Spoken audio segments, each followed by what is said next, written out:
Hi everybody and welcome back to HardReset.Info channel. In today's video I'm going to show you all ways to charge your headphones TCL MoveAudio S200. The first option, which is the most common option, is using your power adapter, power brick, or power charger as someone calls it. You just have to have a cable that fits into both into your charger and your headphones. Here, as you can see, I do have the USB Type-C cable, and if I close the case and plug my USB Type-C cable into these headphones, they started charging. But this is only the first method. The second method is using the USB Type-C to C cable and a phone that supports reverse charging.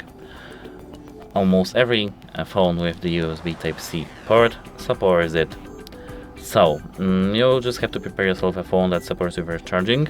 It can be an iPhone, of course, it can be something with micro USB, but you just have to have a cable that fits into your phone. The first part of the cable, for me it's USB Type-C. We have to plug into our phone.